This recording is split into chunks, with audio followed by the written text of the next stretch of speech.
the continuum, where past and future. Good evening, everyone, and welcome in to the AandEPodcast. I am Andy Stowe, but as you can see, neither one of these guys is Eddie from Mackworth. Eddie is out doing some of that special ninja training stuff he does. He does not tell us where he goes when he's doing it, so we have no idea. But he did text me, and he said his sensei is going to let him leave soon, so hopefully he will be joining us within a few minutes. But luckily for us, we do have two pinch hitters. We have the biggest Georgia basketball fan I've ever met in Garrett Key, and we have West Coast dog himself, James Caraway. Garrett, are you alive? Did you make it after a couple days ago? Did so, yeah. Made it through it. So, like I said, it's kind of as we kind of talking about, and it came to an end. I mean, it is what it is with that run. I mean, let's be honest though, that really wasn't a run that they probably should have been on because they really probably didn't have any business being in that NIT tournament. But yeah, it came to an end. Tuesday night. So Tuesday night, yeah. 9:30 p.m. tip. They were the game after Indiana State and Utah. Indiana State took care of business, and if y'all know Indiana State, that's home to Larry Bird. They are basketball crazy fans up there. That place was rocking. Hinkle was just it was just all Indiana State fans. So it was going to be a tough draw if the Dogs did get past Seton Hall. Going toward playing tonight. They're actually playing right now. It's 24-22, but that was just going to be a really tough place if they did get to the championship because those fans are just ridiculous and they're crazed for Indiana State basketball. But now we're kind of in the waiting game. We're at the end of the season. I was on the hoops board, just refreshing from because you want to see what's the portal. What's going to happen. Right. That's the big question for the Georgia fans. All right, who are we going to lose? What are we keeping? And I think there's a consensus right now. You got to keep three: Blue Kane, Silas, and Dylan James. Those are your kind of core guys. There's two that can't come back. Noah can't come back. She was out of eligibility. And then they have Melendez. They got Jabri, James DeLoach, and M.A. Moncrief. Those are guys who got a COVID year. I can't believe we still have COVID years going, but somehow we do, Yeah. So they're the four guys that can come back. Dash has basically kind of alluded for the past month that Jabri and RJ are going to be gone. Everyone it seems like the writing was on the wall for Jabri that he I'm not going to say because I don't know the guy, but they're saying maybe just kind of checked out, and maybe the ankle was just kind of the way to kind of get him. I'm not going to play that game or try to, but RJ's kind of been the biggest question mark. Reading more into it, seems like maybe there was some playing time issues, and he expressed that. Maybe Coach White didn't like that, and that's why you kind of slowly started to see RJ's minutes go down. But that's been tough for Georgia basketball fans because he's been good. I mean, he's a good player. He provides a lot. When he's on the court, he does some kind of crazy stuff, but he's a pretty good defender, and he can kind of make stuff happen. So that's going to be kind of a tough one if he goes, but everyone's kind of expecting it. So, and at the end of the season, you kind of saw Blue and Silas and Dylan. They were starters. They were entrenched in the starting lineup. So maybe you hope that can kind of help them get to the finish line of next year, But right, yeah. Dasher put out a tweet that Silas is he's going to take some time away to think it out, and that kind of got people. You kind of get nervous about that, when he's kind of saying that he's going to process everything.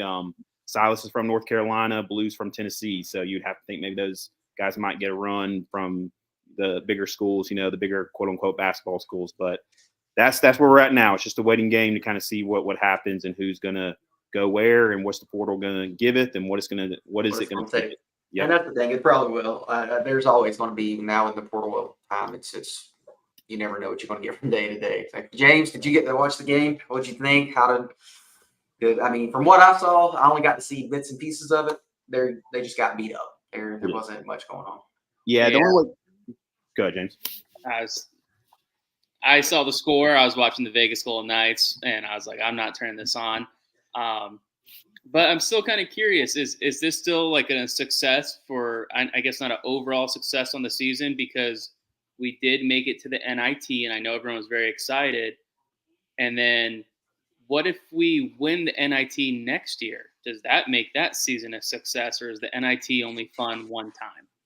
I think you're at the point now where the NIT next year is not going to cut it. Okay.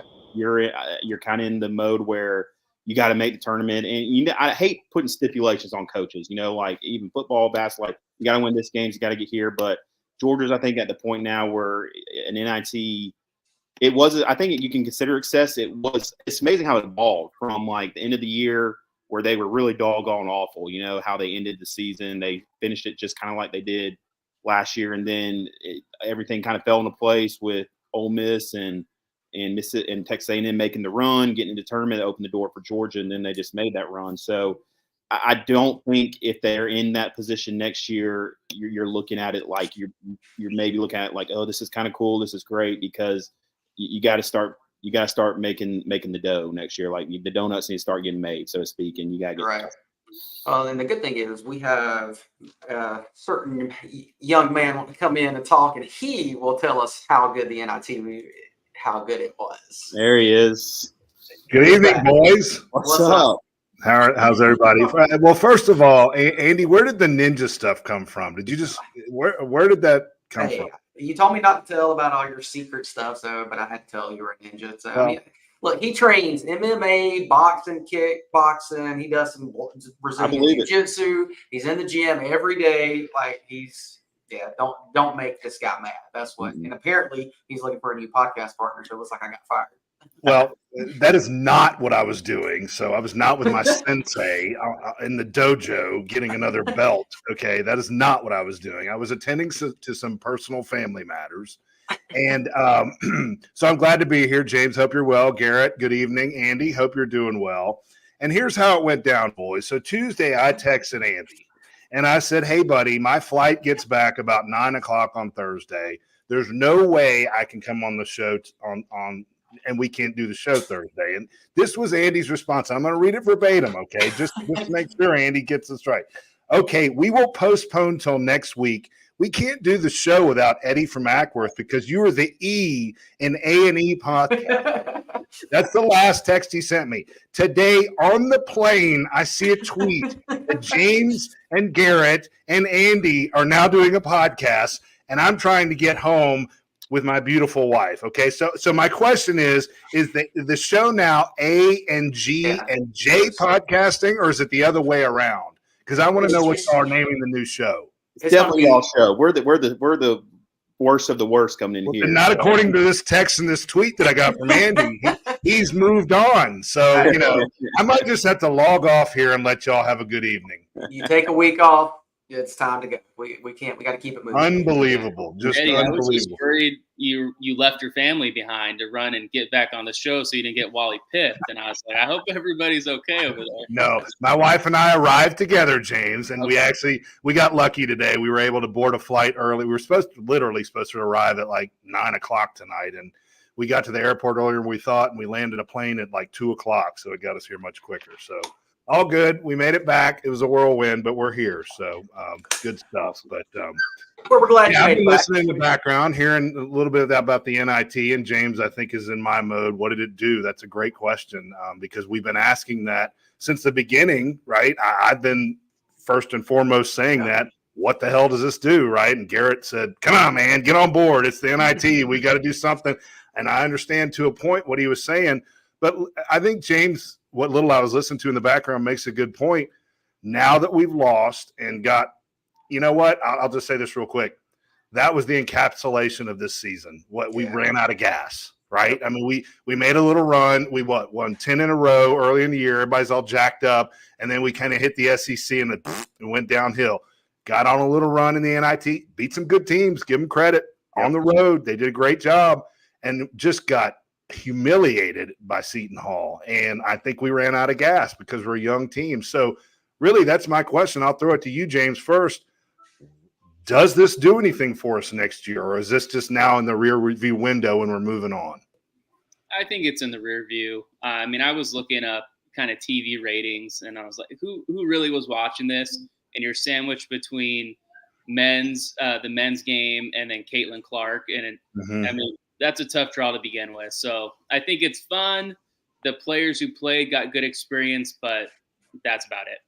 Yeah. Yeah, I think it's about experience for guys that hopefully will be back next year. More playing time. I figure more shots, more practice. I think that's a good thing. I don't think Garrett, do you bad think it for means anything for next year?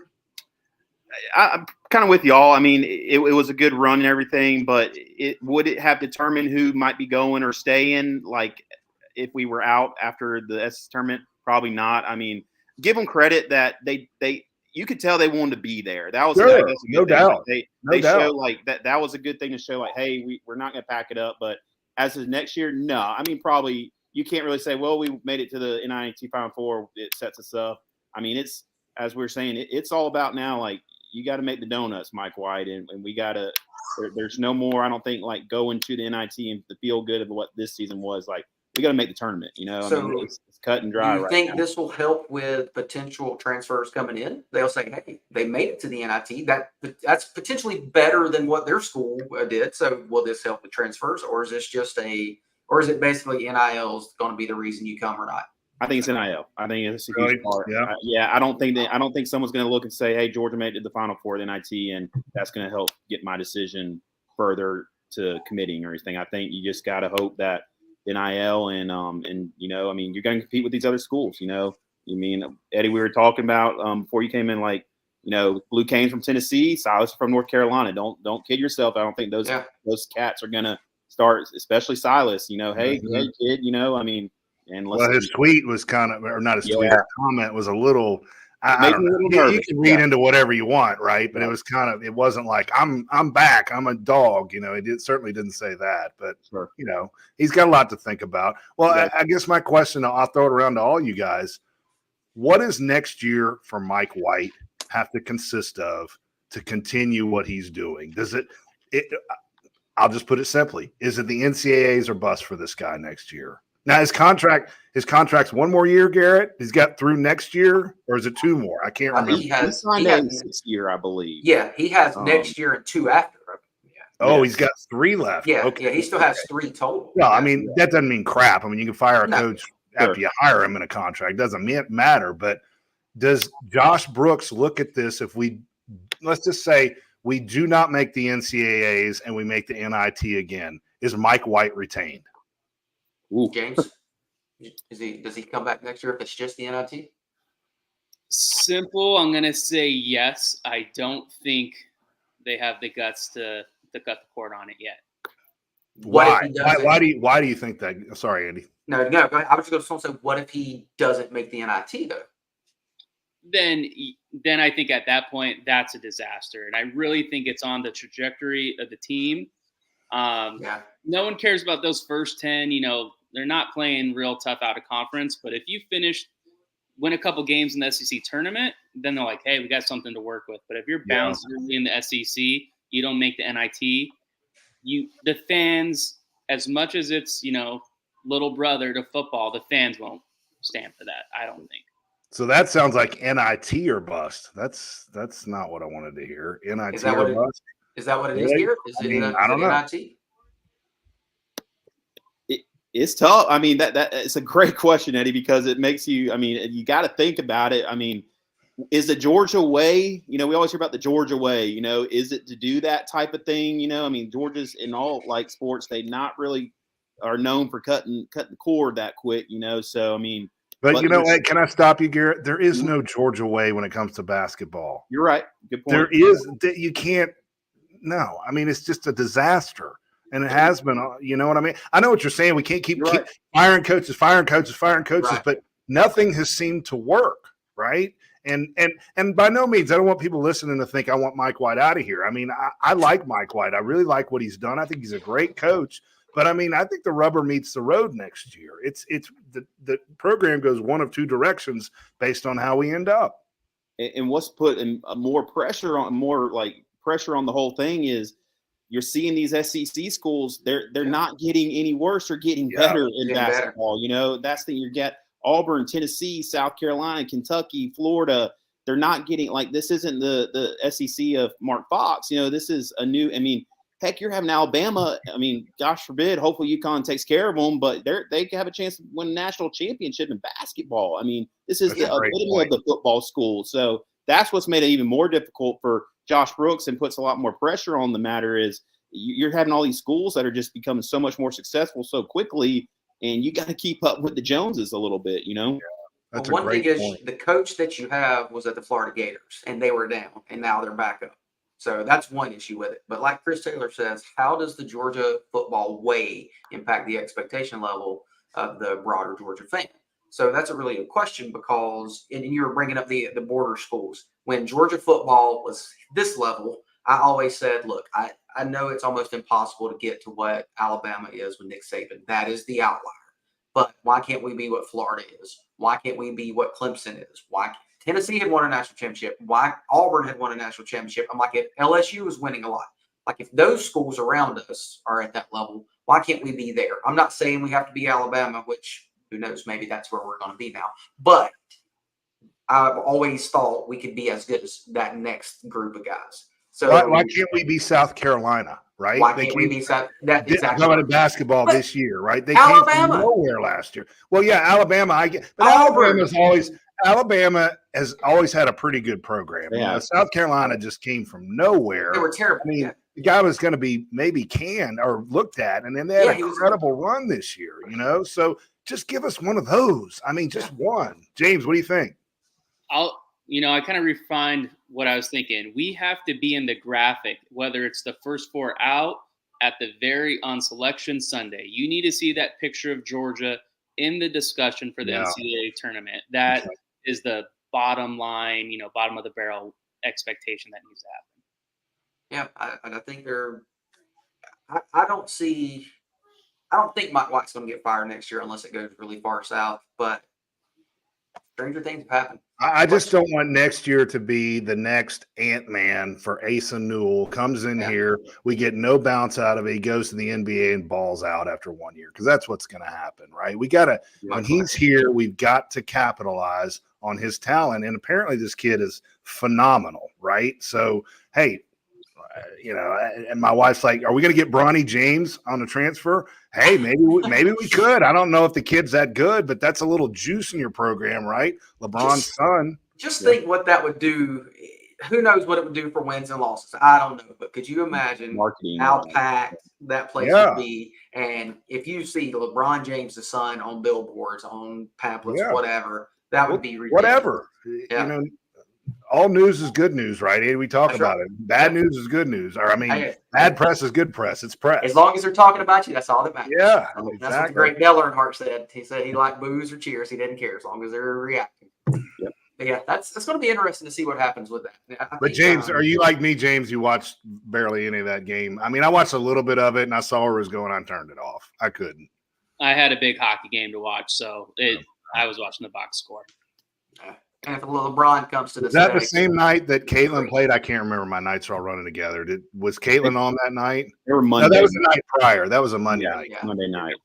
Yeah, because I watched every second of that. That was that was a great. Yeah, and that's a whole nother thing we could talk about. But I mean, this girl Caitlin Clark, not only does she have a phenomenal score, she passes the ball like Magic Johnson. That's what I love about her game. She makes everybody around her that much better. She's incredible with her floor vision. It's amazing. Is she going to Ice Cube's league? Is she going to play in the Big Three or whatever? She's committed to the she said she's going to the WNBA. But that's a discussion I like to have with you guys. I know it's women's basketball, nobody gives a shit, but it's interesting to talk about her. And Andy brought that up. So is it Ice Cube? He offered her $3 million to play on this 3-on-3 tournament, which I think is all men. Is it not? Okay. As far as I know, yeah. She ain't making that in the WNBA. Maybe $1 million and a lot of endorsements. $3 million, and she could. I'd watch 3-on-3 just to see her play. Would you watch? I have not seen her play at all this year. I've seen clips, but I've not watched the game. That's because you're a sexist and a misogynist. That's exactly what I am. So thank you for pointing that out. If lost my train of thought, sir. If she it's plays, easy to do. I love doing that to you, Andy. It's fun. If she plays in the Big Three, I'm watching that. I want to see how she does against the guys. Could you could you imagine the ratings for the Big Three and her doing that? God. I'll do it. I mean, are y'all going to watch it? Like, what? I mean, are James? Well, I just want to know what do you, James and Garrett, real quick, think she should do? She should go to the WNBA or take that deal? she's going to go the WNBA. I think it's smart on Ice Cube. Puts word of mouth Yeah. on his league, and she's not going to go there, but she will, be an ambassador for it, and then she Yeah. can also use that offer. Look, I'm getting $5 million to go do this. You guys need to pony up some money. So I think is really smart on all sides. He gets the pub. She's going to get the pub, but I mean, I'll watch anything she does. The product of that basketball game was better than any Georgia game I watched. It was top tier, great basketball. 100%. Yep. Have you watched her play, Garrett? Yeah, I have. I followed her all season. Okay. It's just I followed the ain't like LSU. I mean, the women's game has changed, boys. I mean, it really has brought. I mean, that Final Four is going to be packed. I think I saw something where tickets are more expensive than the men's Final Four right now. The men's, that's right. That's right.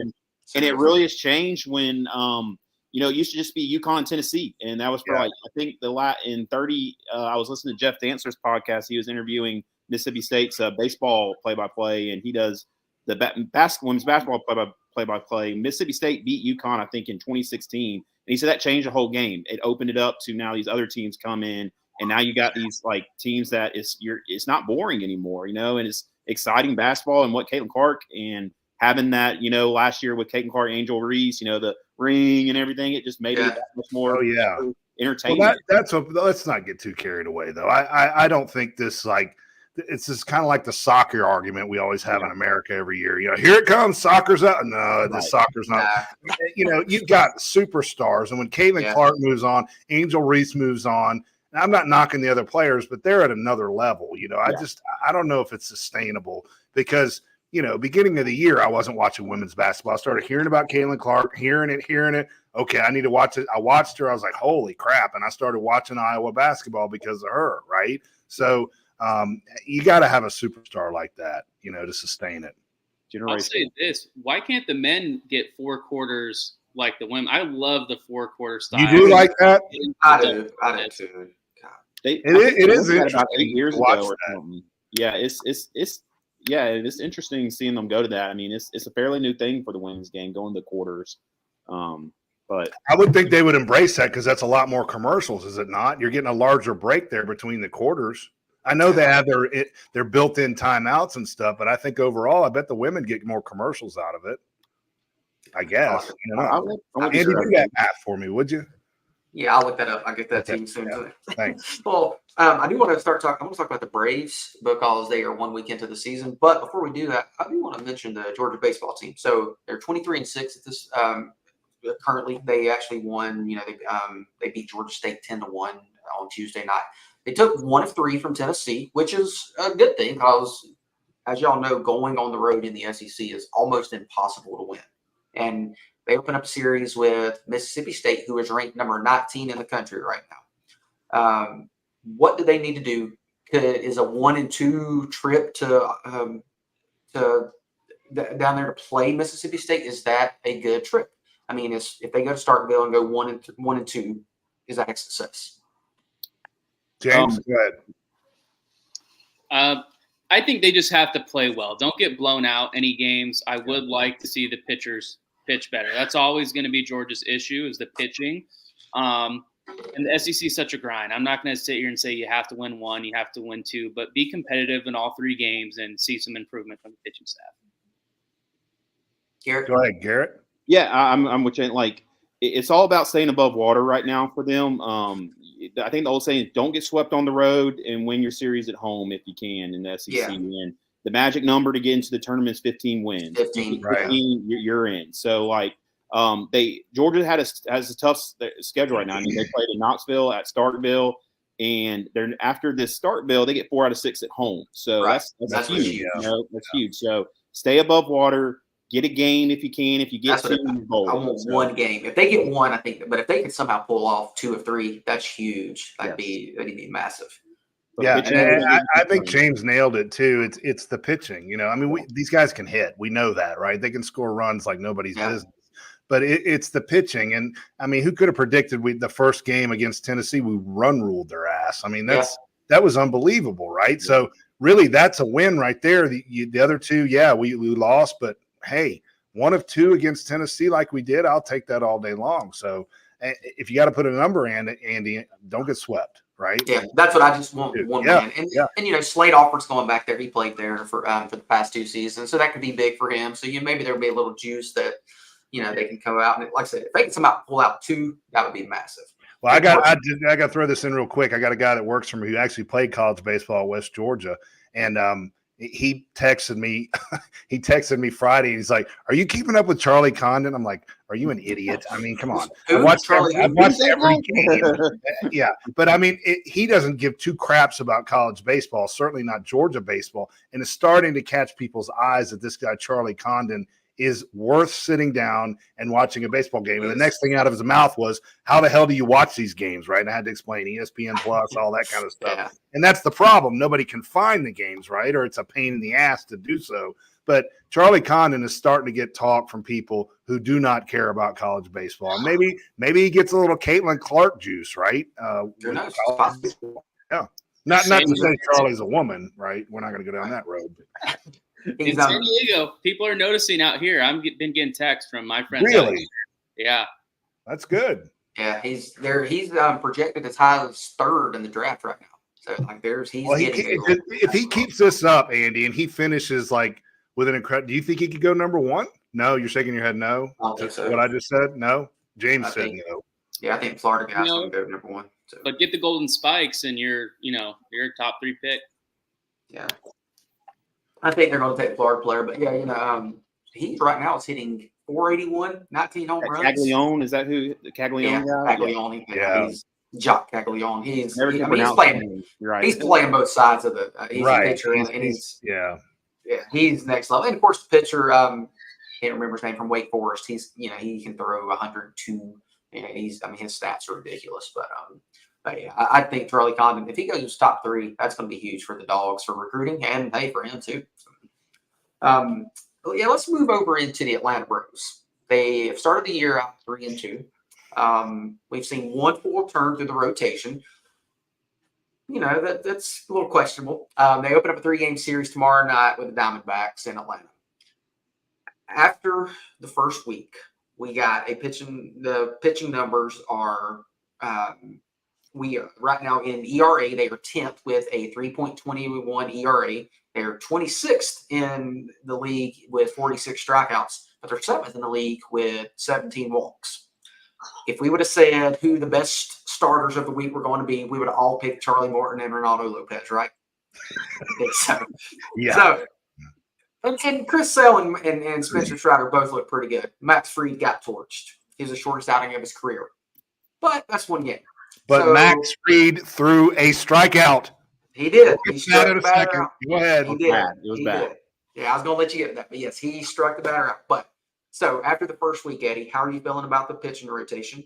And Aaron Bummer, he's gotten hit hard too. So again, it's a couple of games, but how are you feeling after the first 5 games of the season? Let's give Bummer a little time. Like you said, it's early. But going into this season, y'all all had Ronaldo Lopez as pitching the most innings of all our starters, right? Sure. Because he's got 6. Right. Yeah. And right behind him was Charlie Morton. We all predicted that, right? Yeah. That's just incredible to think about. But I just, that shows you how deep this team is, right? That Max Fried struggled a little bit. Strider, I'm not going to say he struggled. He looked great, but the offense didn't help him very much. And, it's just incredible to watch these guys play baseball. And by the way, I know we're going to go to the offensive side, but I'll just ask you guys, throw it out there. Most homers for the team. You know who's leading that?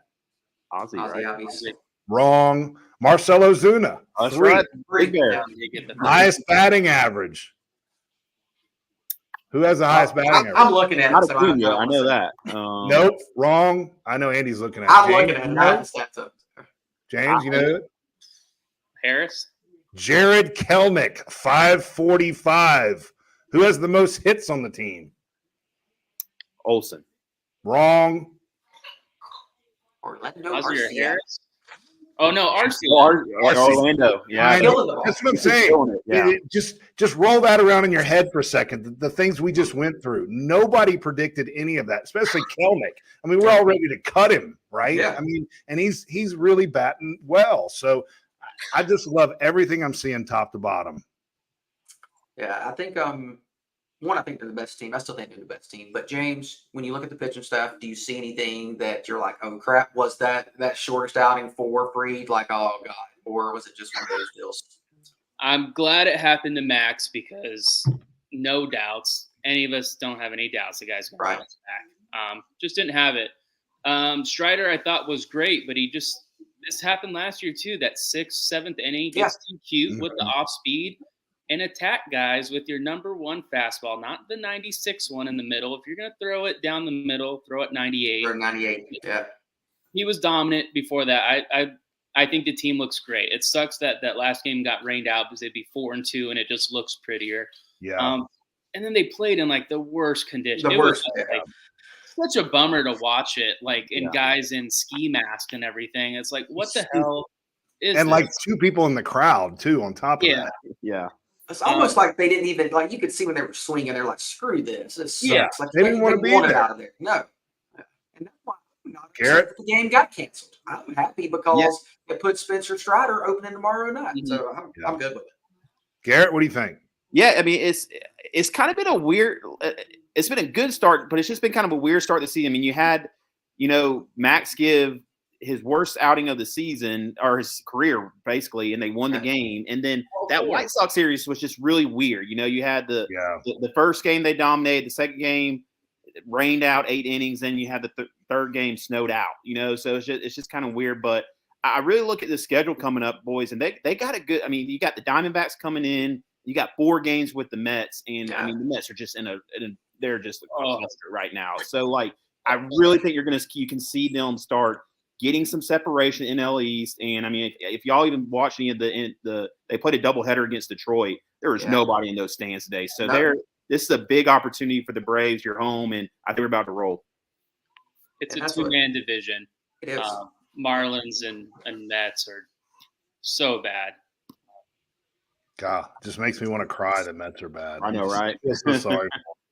So before we move on, Andy, I've got to ask you guys this question because this is driving me crazy. Well, first of all, the scheduling is a joke. Rob Manfred sucks. I don't know how much involved he is in the scheduling, but I mean, it is just you got 2 dome teams playing in 1 dome. You can fix that right there. It's pretty obvious that the battery was 81 degrees. We could have had 3 games here. You're not going to have all the games on the road, but at least start the season in the South. You got a better chance of getting those games done. Hell, the White Sox didn't want to be playing in that crap, and I know they play in it, right? They didn't want to be out there. It's just Rob Manfred is awful, and everybody involved around him is awful. They just keep stepping on their own wee-wees, and it drives me crazy. The second thing, guys, when Max Fried threw that strike, that may have been the worst call. Okay, y'all can see my box right here. Yes. That strike was at where my head is. That's where that strike was on the replay. It was not even close. And it was a 3-2 count, if I'm not mistaken, It was. right? So he walks. They end up winning the game, really, because – no, we won that game. That was a game we won. but it didn't matter. It Well, didn't it cost matter. you. I mean, it cost you the next day. Because Freed could get out there. Maybe he gets 3 or 4 or 5 more Exactly. innings. It cost you some bullpen work you probably didn't need. Max may have stayed in the game longer. You're exactly right, Andy. But my God, I don't know if you guys watch tennis. I watch tennis because I'm a nerd. I play tennis. But they have figured this thing out. It takes 5 seconds to review a ball that is called out. They show it on the screen. Boom, in or out.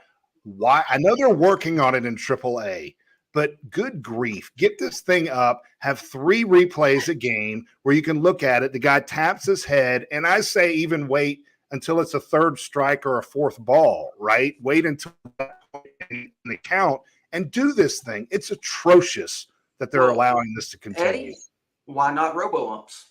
Why not just go to robo-umps? Because if you have balls and strikes called by, you look at when you're watching it on Fox or Bally Sports, they have the box up and it shows pitch by pitch if it's a ball or strike. Why not just have that? Well, And the then- only thing I'll say to that is, and I'll go back to my tennis, right? They still have the people that call the lines, right? And for the most part, they get it right. But if it's a close call, they can say, hey, review it, and they can look at it, and it literally takes 5 seconds. So I think you can still have the human element, but to miss a call that egregious needs to be looked at and overruled. James, go ahead. Yeah, I mean, they do that in the minor leagues. And I think you get 3. My only Is that how it works? You get 3? Now, how does it work, James? You get 3. If you miss the first one, do you lose it and you only get no? It doesn't matter. Get 3, but the batter gets to choose. So you may say someone, I want Ronald Acuna to use my challenges, and not someone else. But wait. So only one batter can challenge? No, the batter makes the decision, not the manager. So.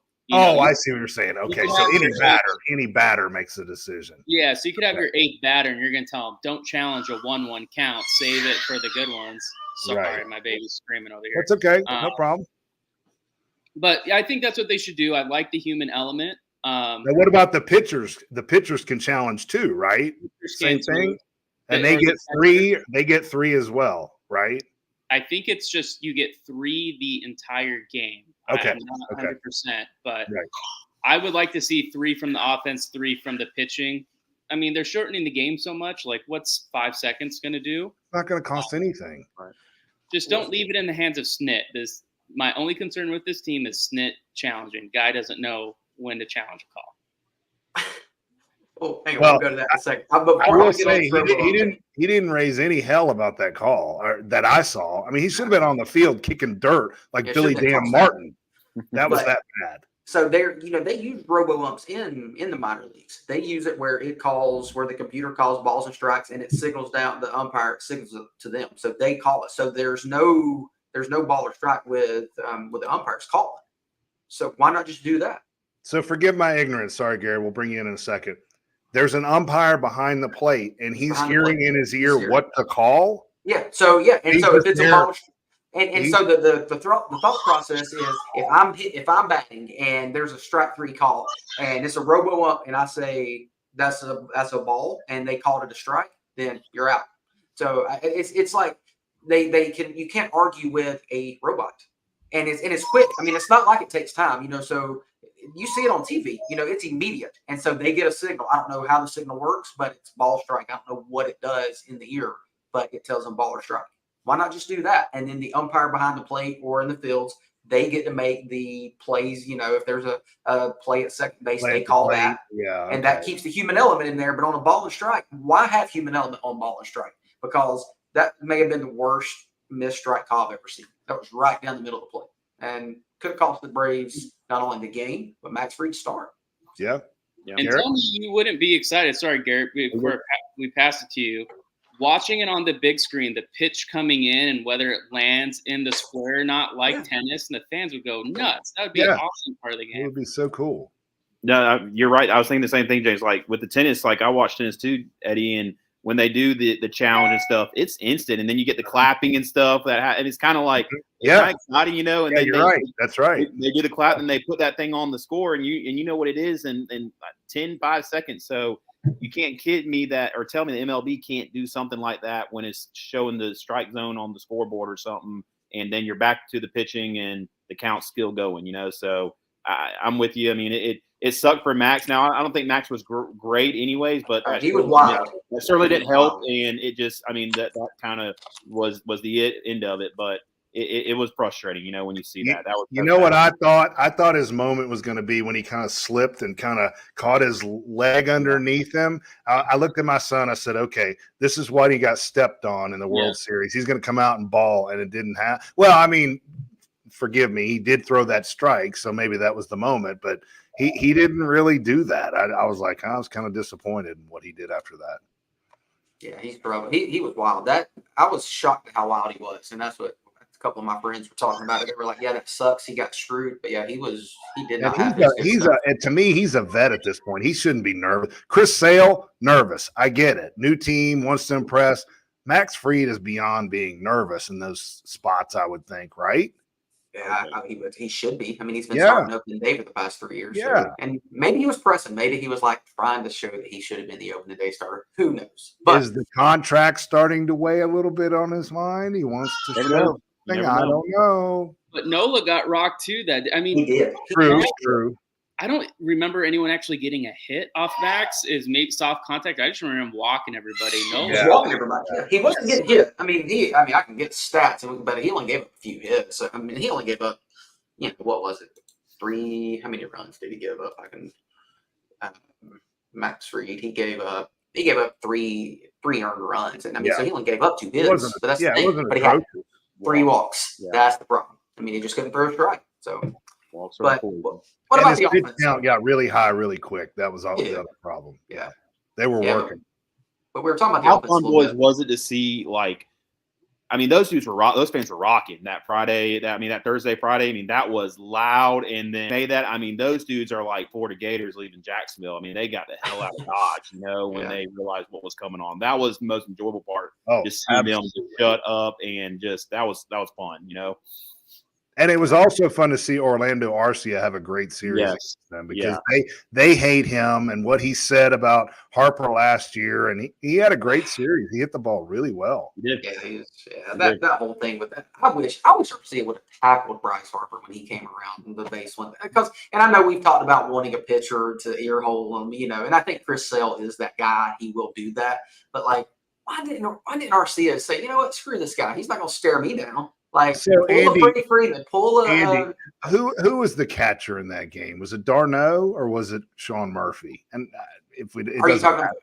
You In talking that about? moment when that happened, when Harper turned around and God. looked at Arcia, do y'all I was- remember who the catcher was? I would guess it would have been Travis Darno because he played a lot more That's at the end kind of of the what season. I thought too. So in my mind, it's not Arcia's place. It's not Austin Riley's place.